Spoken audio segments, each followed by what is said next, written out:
저는 이제 막 신혼부부 3년 차에 접어든 아기 신혼부부인데요. 결혼하는 그 시간 즈음부터 사랑이라는 그 주제에 대해서 좀 많이 생각하게 되었습니다.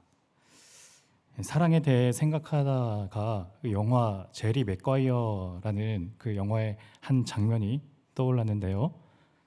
거기서 영화에는 이런 장면이 있는데 주인공 제리 맥과이어는 극적인 성공을 거둔 다음 진정으로 자신에게 소중한 것이 무엇인지 깨닫고 별거 중인 아내를 찾아와서 자신의 속내를 이렇게 말합니다.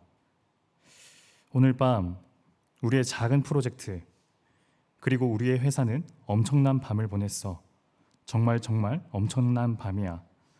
그러나 그것은 완성이 아니었어. 완성되었다는 것과는 전혀 거리가 먼 것이었어. 당신과 나눌 수 없었기 때문이야. 당신의 목소리를 들을 수 없고 당신과 함께 웃을 수 없었기 때문이야. 나는 내 아내가 그리운 거야. 우리는 냉소적인 세상에서 살고 있어. 냉소적인 세상. 게다가 거친 경쟁자들과 함께 일하고 있지. 당신을 사랑해. 당신이 나를 완성시켜. 마지막 문장이 참 와닿죠. 당신이 나를 완성시켜. 이 문장을 따로 떼어놓고 보면 이 사랑에 관한 아주 그리고 몹시 감동적인 말처럼 느껴집니다. 그러나 이 대사 전체를 놓고 생각해 보면 이 사랑에 관한 이 본질적인 부분이라 할까요? 그것을 다 담고 있지 못한 건 아닌가 하는 생각도 동시에 들어요. 이런 오해의 소지가 있기 때문인데 나는 내 안에 채워지지 않는 부분이 있는데 그건 생각해 보니 당신이 내 안에 없어서 그런 거였어. 나는 당신이 있어야 완성돼. 당신이 내 빈 곳을 채워주고 있어. 무슨 말인가요? 결국 당신은 나를 완성하는 데 필요한 구성 요소라는 거죠. 물론 구성 요소가 없다면 완성이 이루어지지 않는다는 점에서 필수적인 부분이라 생각할 수 있겠지만 하지만 요소는 한낱 요소일 뿐입니다. 사랑은 그보다 더 절대적이어야 되지 않을까요? 그러니까 사랑은 구성 요소가 아니라 구조여야 하지 않을까라는 생각을 하게 됐습니다. 제리 맥과이어는 내가 당신으로 채워져서 내가 완성되었다기보다 당신이라는 구조 안에서 나는 올바르게 설 수 있다고 말하는 것이 사랑에 관한 좀 더 정확한 표현이 아닐까라는 생각도 든 거예요. 글을 조금 변호하자면 이렇게 말할 수 있을 겁니다. 당신이 날 완성시켜의 영어 원문 대사는 이렇게 되는데요. You complete me. 영어의 complete와 이 perfect는 잘 아시듯이 뉘앙스 차이가 좀 있죠. 거친 구분법이지만 두 단어를 우리나라 말로 하자면 이 perfect가 완전이라는 의미에 가까울 수 있고 또 complete는 온전이라는 뜻으로 생각할 수도 있을 겁니다. 그러니까 제리 맥과이어가 말한 완성은 나는 당신으로 무결점 상태인 완전한 사람, 퍼펙트한 사람이 되는 것이 아니라 여전히 결점이 있지만 더 이상 그 결점으로 인해 나 자신이 괴로워하지 않아도 되는 온전한 사람이 된다는 의미겠죠. 이것이 사랑의 중요한 특성이라 생각합니다. 그동안 완성되지 못했다는, 그러니까 미완성 상태라고 생각하는 자기 자신에 대해 자신의 비어있는 어떤 부분을 사랑이 가려준 건 아닐까요?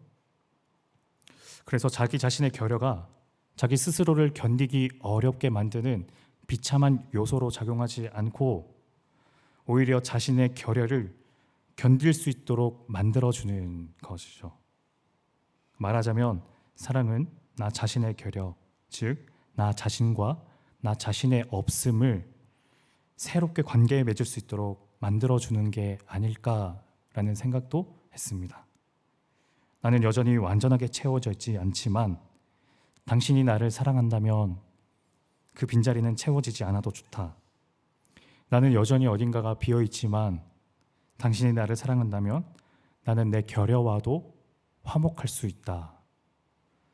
그런 의미에서 제리 맥거이어가 말한 당신이 날 완성시켜는 내가 그동안 나조차도 화목하게 지낼 수 없었던 자신의 결함이 당신으로 인해 이제 나는 이 세상에 존재할 만한 가치가 있는 사람으로 만들어 준다와 가깝지 않을까. 이런 비슷한 의미로 신영철 문학평론가는 이런 문장을 적기도 했습니다. 이제 욕망과 사랑의 구조적 차이를 이렇게 요약해 보려고 한다. 우리가 무엇을 갖고 있는지가 중요한 것은 욕망의 세계다. 거기에서 우리는 너의 있음으로 나의 없음을 채울 수 있을 거라 믿고 격렬해지지만 너의 있음이 마침내 없어지면 나는 이제는 다른 곳을 향해 떠나야 한다고 느낄 것이다. 반면 우리가 무엇을 갖고 있지 않은지가 중요한 것이 사랑의 세계다. 나의 없음과 너의 없음이 서로를 알아볼 때 우리 사이에는 격렬하지 않지만 무언가 고요하고 단호한 일이 일어난다. 함께 있을 때만 견뎌지는 결여가 있는데 없음은 더 이상 없어질 수 없으므로 나는 너를 떠날 필요가 없을 것이다. 사랑에 빠진 사람에게는 나와 너의 결여, 그러니까 이 평론가의 표현대로 의하면 없음이라는 것이 서로를 떠나야 하는 이유가 되는 것이 아니라 도리어 그 때문에 서로의 곁에 머물면서 그의 결여, 그의 없음을 보듬으려는 마음이 생긴다는 것이죠. 이런 글은 참 의미심장한 통찰을 우리에게 주지 않습니까? 어쩌다 보니 남녀 사이의 사랑에 관해서만 중점적으로 이야기한 것 같은데 저는 이것이 결코 남녀 사이의 사랑에게만 국한된다고 생각하진 않습니다. 사랑의 이런 이행 과정, 작동 방식은 사실 하나님과 우리 사이의 관계에서도 동일하게 작동하고 있는 건 아닐까요? 그러니까 하나님은 우리를 채워서 완성하게 만드는 구성 요소, 나의 빈자리를 채우시는 분이 아니라 아예 구조 그 자체입니다. 그리고 우리가 하나님의 사랑을 받는 동안에도 우리에게는 여전히 결함이 있고 그 결함으로 인해 좌절할 때에도 있지만 더 이상 그 결함으로 인해 우리가 파멸되지는 않습니다. 그 결함을 인정하되 그것에 지지 않으면서 느리지만 꾸준히 고쳐나가려는 그런 지나나간 과정을 우리는 걸어가죠. 그리고 우리가 하나님께 사랑을 느끼게 되는 순간은 언제인가요? 실제로 그렇진 않지만 그리고 또한 무한한 하나님에 대해 피조물의 생각에 불과한 내용이겠지만 우리로 인해 하나님께서 아픔을 느끼신다고 생각할 때 그리고 우리가 하나님의 아픔에 공감한다 생각할 때 그럴 때 우리도 하나님께 사랑의 감정이 우리의 마음 안에서 희미하게 번진다고 생각하지 않습니까?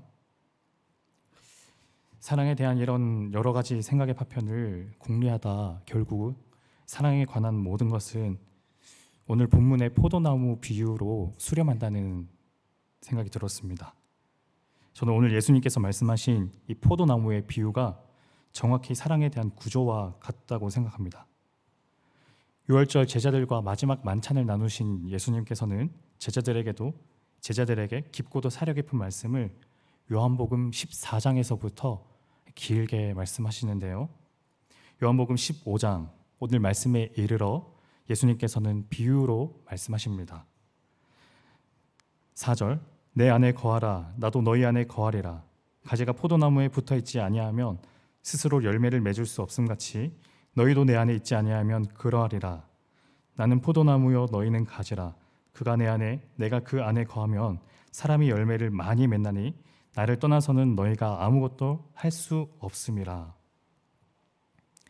예수님은 당신 자신을 포도나무에 비유하시고 그리고 우리를 예수님은 가지에 비유하시죠. 포도나무에 붙은 가지가 뿌리에서부터 올라오는 그 영양소를 공급받아 이 생명을 지탱할 수 있는 것처럼 가지인 우리도 포도나무이신 그 예수님께 붙어 있어야 한다는 말씀. 만약 그 가지인 우리가 포도나무인 예수님에게로 떨어져 나간다면 우리는 생명을 잃게 된다는 말씀이기도 하죠. 나는 당신이라는 구조 안에서 온전해진다를 표현하는 비유가 아닐까요? 가지의 입장에서 나무는 구성 요소가 아니라 구조입니다. 가지는 구조의 큰 뼈대에 붙어서 그 자신이 온전해지고 있는 거죠. 온전한 가지는 이런 결실을 맺습니다. 요한복음 15장 5절 말씀을 다 같이 한번 읽겠습니다. 나는 포도나무여 너희는 가지라. 그가 내 안에 내가 그 안에 거하면 사람이 열매를 많이 맺나니 나를 떠나서는 너희가 아무것도 할 수 없음이라. 그런데 중요한 것은 이 가지가 나무에 붙어 있는 방식입니다. 가지가 어떻게 포도나무에 붙어 있나요? 그 붙어 있는 그 원리가 뭐라고 말하는지 성경 예수님께서는 그 원리를 사랑이라고 말씀하세요. 요한복음 15장 9절 아버지께서 나를 사랑하신 것 같이 나도 너희를 사랑하였으니 나의 사랑 안에 거하라. 이 말씀을 세번역 성경은 이렇게 번역하고 있습니다. 아버지께서 나를 사랑하신 것과 같이 나도 너희를 사랑하였다. 너희는 내 사랑 안에 머물러 있어라. 이 머물러 있어라라는 표현이 어딘가 의미심장하게 느껴지지 않습니까? 우리는 어떻게 그의 사랑 안에 머물러 있습니까? 예수님은 이렇게 또 말씀하시죠. 10절 너희가 내 계명을 지키면 내 사랑 안에 머물러 있을 것이다. 그것은 마치 내가 내 아버지의 계명을 지켜서 그 사랑 안에 머물러 있는 것과 같다. 그의 계명을 지키는 것이 그의 사랑 안에 머물러 있는 것이고 또 이것은 결국 가지가 포도나무에 꼭 붙어 있다는 말씀과 같은 거죠. 그렇다면 그의 계명은 무엇인가요? 15장 12절을 다 같이 읽겠습니다. 시작. 내 계명은 곧 내가 너희를 사랑한 것 같이 너희도 서로 사랑하라 하는 이것이니라. 예수님께서는 우리가 당신 내 사랑 안에 머물기를 원하시는데 그러려면 우리는 서로 사랑하라는 그 예수님의 계명을 지켜야 한다는 말씀이죠. 근데 저는 이 10절 말씀에서 너희가 내 계명을 지키면 내 사랑 안에 머물러 있을 것이다 라는 이 예수님의 이 표현이 이 의미가 조건부 형식 또는 명령조로 말씀하신 게 아니라 생각합니다. 그러니까 너희가 서로 사랑하지 않는다면 나도 너희를 사랑하지 않겠다라는 식의 내용은 아니죠. 그보다 예수님께서는 저희에게 일종의 사랑의 모델이라고 할까요? 그 사랑의 유비를 가르쳐 주시는 것 같습니다. 15장 9절 말씀 아버지께서 나를 사랑하신 것 같이 나도 너희를 사랑하였다. 너희는 내 사랑 안에 머물러 있어라.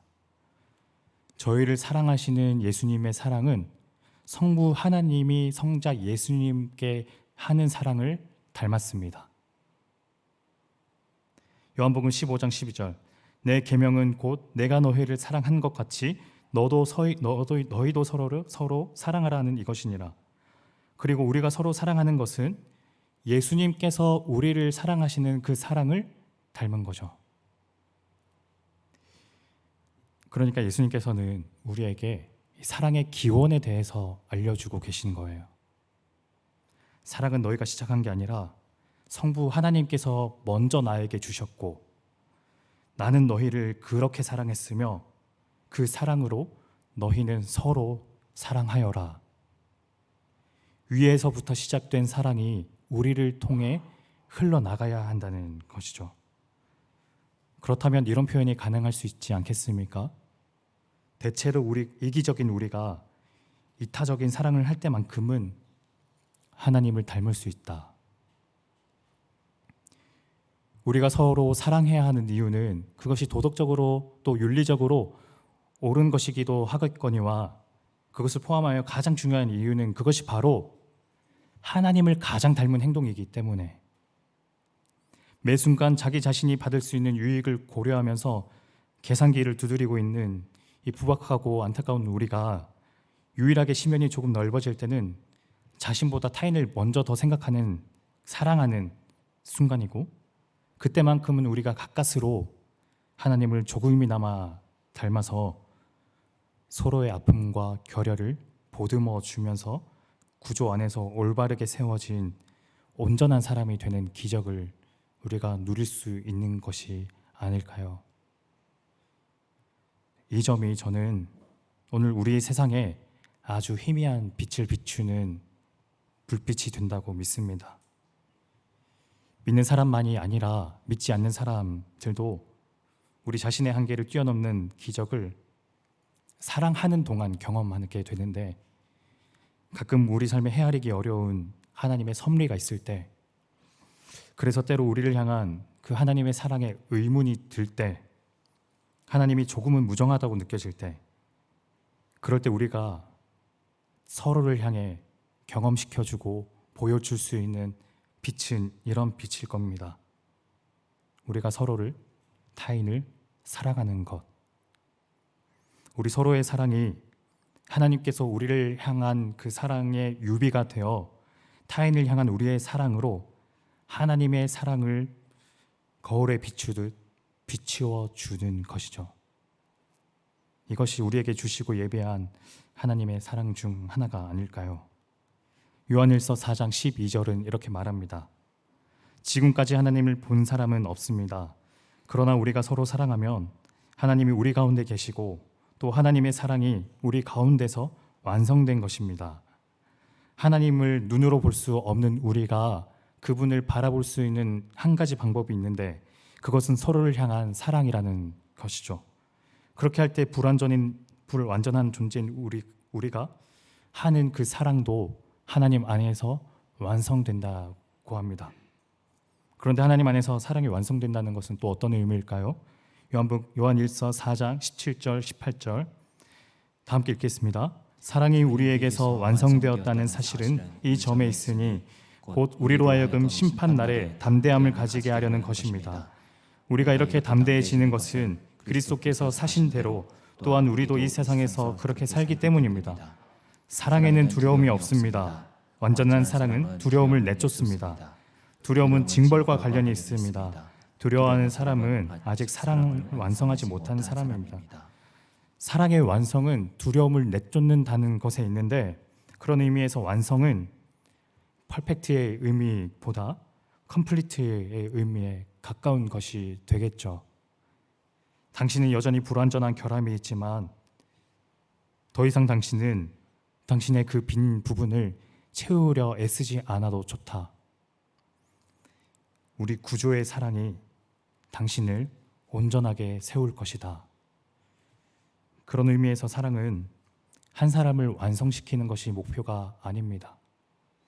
빈자리를 채움으로써 완성시키는 것이 아니라 당신의 빈자리를 알아봐주고 함께 견디며 보살피는 것, 그리스도의 보혈과 십자가가 당신의 빈자리를 채우고 죄인에서 의인으로 완성시킬 때, 그때 그리스도의 사역이 그렇게 할 때 당신과 같은 한계를 가진 우리는 당신의 결함을 애써 완성시키려기보다 당신이 그저 그 결함을 견딜 수 있는 온전한 존재로 설 수 있도록 일으키는 것, 이것이 구조의 사랑이 아닐까요?